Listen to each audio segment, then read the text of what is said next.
Hello everyone, I hope you all are good. So today our topic is growth and development. So आज हम growth and development के बारे में जानेंगे। Growth क्या क्या होता है, डेवलपमेंट क्या होता है, इनके स्टेजेस क्या होता है। ग्रोथ एंड डेवलपमेंट हमारे एजुकेशन साइकोलॉजी का एक बहुत ही इंपॉर्टेंट टॉपिक है। जिस हमें ग्रोथ एंड डेवलपमेंट पढ़ना इसलिए भी जरूरी है। अगर हम ग्रोथ एंड डेवलपमेंट समझ लेते हैं तो हमारे लिए बहुत ईजी हो जाता है स्टूडेंट की नीड के हिसाब से, उनके ग्रोथ के हिसाब से उनको पढ़ाना। Okay, so growth and development हमें बताता है कि कैसे ह्यूमन की जो है उसमें चेंजेस, ह्यूमन में चेंजेस आता है ओवर द टाइम, कैसे चेंजेस होता है। ओके, सो सबसे पहले हम समझते हैं कि ग्रोथ होता क्या है। तो growth refers to the quantitative changes in the body such as height, weight and size.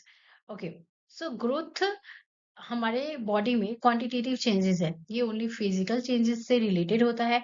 और ग्रोथ को हम मेजर भी कर सकते हैं, हम ग्रोथ को ऑब्जर्व कर सकते हैं। ओके, एंड अब हम ग्रोथ के कुछ फीचर्स या फिर आप की पॉइंट्स भी कह सकते हैं कि ग्रोथ जो है हमारे फिजिक्स से रिलेटेड, यानी हमारे फिजिकल फिजिकल से रिलेटेड होता है। ग्रोथ क्वांटिटेटिव होता है, जो हमें दिखाई देता है कि अच्छा बच्चे की ग्रोथ हो रही है। एंड ग्रोथ एक limited time period of the time के लिए होता है। मतलब कि ग्रोथ एक टाइम पे स्टॉप हो जाता है, जैसे ही हमारा मेंस्ट्रुएशन साइकिल शुरू होता है, जैसे ही चाइल्ड जो है एडोलेसेंस की स्टेज में जाता है, तो ग्रोथ उस टाइम पे रुक जाती है। ओके, एंड ग्रोथ जो है वो हम उसे मेजर भी कर सकते हैं। मेजर इस हिसाब से कि आप अपना हाइट, वेट, जो भी चीज़ है वो आप मेजर तो कर सकते हैं ना। इसलिए ग्रोथ जो है वो एक क्वांटिटेटिव प्रोसेस है। क्वांटिटेटिव क्यों है? I hope you understand. Quantitative इसलिए है क्योंकि हम उसे मेजर कर सकते हैं। Okay, so development refers to the qualitative and quantitative changes, including physical, mental, emotional and social aspects. So development जो है वो हमारे क्वालिटेटिव और क्वांटिटेटिव बोथ दोनों चेंजेस हैं, बिकॉज डेवलपमेंट जो है एक बहुत ही ब्रॉड टर्म है एंड ग्रोथ उसमें इंक्लूड होता है। डेवलपमेंट जो है वो हमारे फिजिकल डेवलपमेंट को हम समटाइम मेजर कर भी सकते हैं, नहीं भी कर सकते हैं। डेवलपमेंट जो है वो हमारे social, emotional and language development इससे रिलेटेड होता है। डेवलपमेंट एक बहुत ही ब्रॉड टर्म है। ओके, एंड उसके अंदर हमारा ग्रोथ आता है। ओके, सो अब हम पढ़ते हैं फीचर्स ऑफ डेवलपमेंट। तो डेवलपमेंट के जो फीचर्स हैं उसमें सबसे पहले आता है हॉलिस्टिक। तो डेवलपमेंट एक बहुत ही हॉलिस्टिक कॉन्सेप्ट है। ओके, तो इसका मतलब ये नहीं कि डेवलपमेंट सिर्फ फिजिकल चेंजेस से रिलेटेड होगा। हमारे बॉडी में जितने भी टाइप के चेंजेस होते हैं डेवलपमेंट सब इंक्लूड करता है। डेवलपमेंट बहुत सारे टाइप्स के होते हैं, social, emotional, language development. Okay, and second is development is continuous process. Continuous process जिसे हम लाइफ लॉन्ग प्रोसेस भी कह सकते हैं। इंटीग्रेटिव है डेवलपमेंट, क्योंकि डेवलपमेंट अपने अंदर सब कुछ इंक्लूड करता है, चाहे वो लर्निंग हो, मैच्योरेशन हो, ग्रोथ हो। तो ये सारे चीज डेवलपमेंट के ही पार्ट्स होते हैं। ओके, आप इसे एक डायग्राम से समझ सकते हैं। वेट, आप इसे एक डायग्राम से समझ सकते हैं। ये है डेवलपमेंट। ओके, इसके अंदर आता है हमारा, ये हो गया लर्निंग, देन ये मान लो ये है मैच्योरेशन, और then this is growth. Okay, so development एक बहुत ही बड़ा प्रोसेस है, बहुत बिगर चेंज है। ओके, जो कि लाइफ लॉन्ग चलता है। इसको हम बोल सकते हैं, अब दूसरा कलर यूज करते हैं, इसको हम बोल सकते हैं डेवलपमेंट। नहीं वो development. Okay, then this is learning.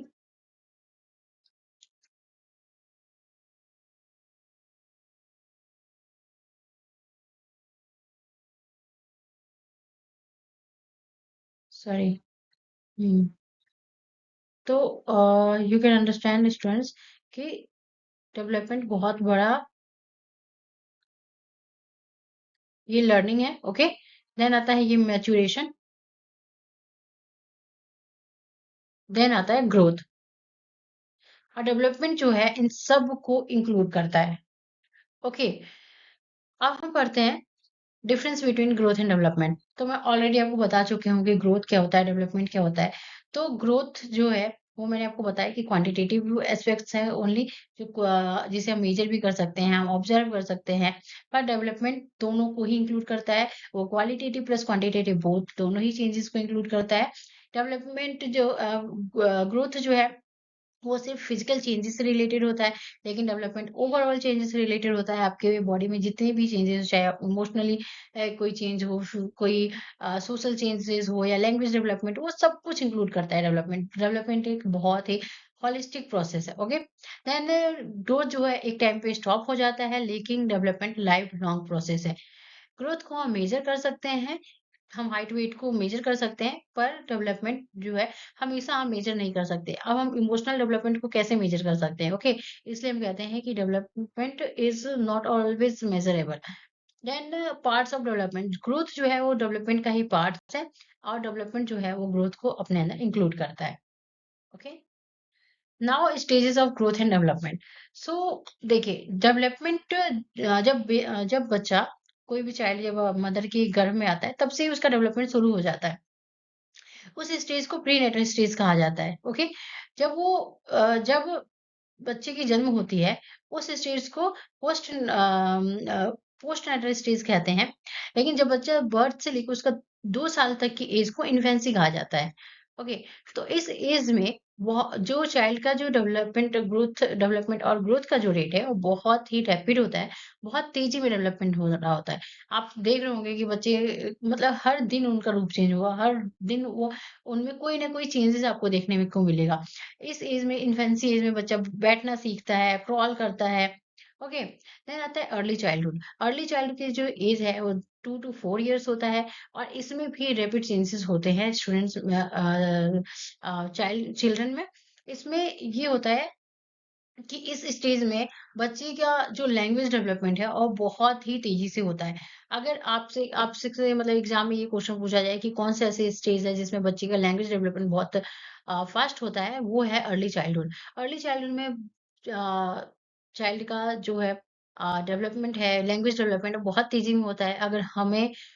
कहीं पे अगर हमें कोई फॉरेन लैंग्वेज सीखना हो या कोई भी अदर लैंग्वेज सीखना हो, तो हमारे लिए अभी थोड़ा-सा डिफ़िकल्ट होगा, हमें थोड़ा टाइम लगेगा। लेकिन अगर हम एक छोटे बच्चे को जो अर्ली चाइल्डहुड में है, उसको अगर हम सिखाना चाहें, तो वो बहुत ही तुरंत, बहुत जल्दी हमसे भी पहले सीख सकता है। ओके, देन आता है मिडल चाइल्डहुड। मिडल चाइल्डहुड जो है, इस स्टेज में डेवलपमेंट माइल्ड हो जाता है, और इसे 4 टू 6 इयर्स की स्टेज, 4 टू 6 इयर्स वाले बच्चे को मिडल चाइल्डहुड कहा जाता है। देन आता है लेटर चाइल्डहुड। लेटर चाइल्डहुड जो है वो 6 टू 12 इयर्स के 6 टू 12 इयर्स वाले स्टूडेंट्स, जो चिल्ड्रन होते हैं, वो लेटर चाइल्डहुड में होते हैं। और इस स्टेज में जो डेवलपमेंट है, वो इसे प्लेटो स्टेज भी कहा जाता है, बिकॉज़ प्लेटो स्टेज इसलिए कहा जाता है क्योंकि इस समय ग्रोथ थोड़ा रुक चुका होता है। ओके, तो इस टाइम पे ग्रोथ उनका ज़्यादा नहीं हो रहा था, रुक चुका होता है। इसीलिए इसे प्लेटो भी कहा जाता है। देन आता है एडोलेसेंस। एडोलेसेंस की जो स्टेज है, वो 12 टू 18 इयर्स, या कहीं-कहीं पे आपको 19 इयर्स भी मिलेगा, इसे टीनेज भी कहा जाता है। एडोलेसेंस की स्टेज में जो भी एडोलेसेंस होते हैं, उनमें बहुत ही ज़्यादा फिजिकल चेंजेस होते हैं, बहुत गर्ल्स का मेंस्ट्रुएशन साइकिल शुरू हो जाता है। इस स्टेज को प्यूबर्टी भी कहा जाता है, और इसमें आपको, मतलब इस स्टेज को स्टैनली हॉल ने स्ट्रेस एंड स्टॉर्म की अवस्था भी कहा है, क्योंकि इस स्टेज में ये है कि अगर आप स्टूडेंट्स बहुत ही ज़्यादा स्ट्रेस में भी रहते हैं, क्योंकि आइडेंटिटी क्राइसिस होता है, क्योंकि उनको कहा जाता, कभी-कभी उनको फ़ील होता है कि मैं हूँ कौन? मैं बड़ा हूँ या मैं छोटा हूँ? क्योंकि कभी-कभी इस स्टेज के बच्चों के साथ ऐसा होता है कि अगर वो कुछ बड़ों की बात हो रही है, उसमें बीच में बोल देंगे, तो उनसे कहा जाएगा, "अरे! तुम छोटे हो, तुम चुप रहो, तुम्हें बोलने की ज़रूरत नहीं है।" लेकिन अगर कभी वो कोई छोटी-सी गलती कर दें, तो उनसे ये भी कहा जाता है कि, "आप इतने बड़े हो गए, आपको ये नहीं आता करने।"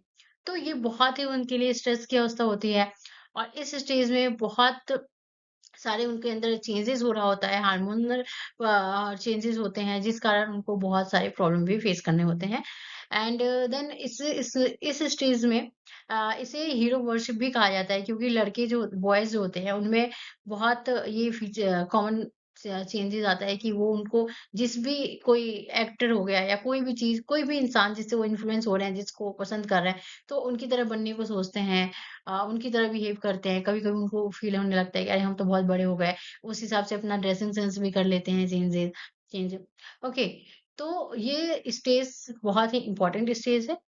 देन आता है अडल्टहुड, 18 प्लस को अडल्टहुड कहा जाता है, जिसमें कि ग्रेजुअल चेंजेस होते हैं। ओके,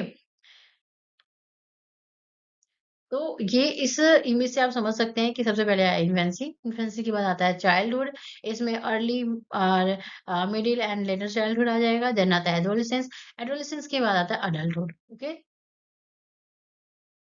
नाउ अब हम पढ़ेंगे कि factor influencing growth and development. So students, ऐसे बहुत सारे फैक्टर हैं हमारे जो हमारी ग्रोथ एंड डेवलपमेंट को इन्फ्लुएंस करते हैं। बट जो मेजर फैक्टर है वो है heredity and environment. Okay, so heredity जो है वो बहुत ही ज़्यादा रोल प्ले करती है स्टूडेंट्स के डेवलपमेंट में। हम ऐसा बिल्कुल नहीं कह सकते कि सिर्फ हेरिडिटी ही रोल प्ले करती है या सिर्फ एनवायरनमेंट ही रोल प्ले करता है, क्योंकि दोनों का ही 50-50% कंट्रीब्यूशन होता है। अगर आपकी हेरिडिटी आपने हमेशा सुना होगा ना कि ये जैसे कि कुछ लोग बोलते हैं ये तो अपने मम्मी-पापा पे गए हैं ऐसे करके, क्योंकि उनका हेरिडिटी से उनका इन्फ्लुएंस रहता है। क्योंकि हेरिडिटी से हमें क्या बहुत सारी चीज़ें मिलती हैं। अगर आपके पेरेंट्स बहुत आप मेजर चीज़ें तो ये हमें मिलती है कि जैसे उनके बाल होते हैं, जैसे उनके हाइट होती है, उस हिसाब से बच्चे हो जाते हैं। और और अगर आपके पेरेंट्स इंटेलिजेंस है, उनके फिजिकल फीचर्स जैसे हैं, तो वैसी चीज़ें भी बहुत ही नॉर्मल है कि वैसे ही जो उनका बेबी है, वो भी वैसे ही उसके अंदर भी चेंजेस आएगा। देन आता है एनवायरनमेंट। एनवायरनमेंट का भी बहुत ही ज़्यादा मेजर रोल है, बिकॉज़ अगर आपके हेरिडिटी में आपकी हेरिडिटी से आपको कितने भी अच्छे आपको गुण मिले, लेकिन अगर आपका एनवायरनमेंट अच्छा नहीं है, आप अच्छे एनवायरनमेंट में नहीं रह रहे हैं, अगर आप गलत लोगों के साथ रह रहे हैं, तो बहुत ही हाई चांस होता है कि आप भी वैसे ही हो जाओगे। ओके, सो हम ये कह सकते हैं कि development is equal to heredity plus environment. और ये क्वेश्चन पेपर में आपके आता है, पूछा जाता है हमेशा कि डेवलपमेंट में सिर्फ हेरिडिटी का रोल है या सिर्फ एनवायरनमेंट का है, या डेवलपमेंट को कौन-कौन से फैक्टर इन्फ्लुएंस करते हैं। तो स्टूडेंट्स, आपको याद रखना है कि मेजर फैक्टर जो है वो हेरिडिटी एंड एनवायरनमेंट है। हेरिडिटी आप इसे पर्सनल भी बोल सकते हैं, इंटरनल भी बोल सकते हैं, एनवायरनमेंट ये एक्सटर्नल फैक्टर है जिसे सोशल भी बोल सकते हैं। अब इससे रिलेटेड जितनी भी चीज़ें आपका आएगा, जैसे कि जो भी चीज़ें आएगा वो सारे फैक्टर जो है इन्फ्लुएंस करेंगे हमारे heredity and environment. Okay, now okay students, so हम क्लास को अब कंक्लूड करते हैं। In the last I just want to say that growth is related to physical changes and development is related to overall changes, and both are interrelated are and interconnected. Okay, so now हम class खत्म करते हैं। Thank you so much. And अगर आपको class अच्छी लगी हो तो please like share and subscribe and keep learning. Thank you students.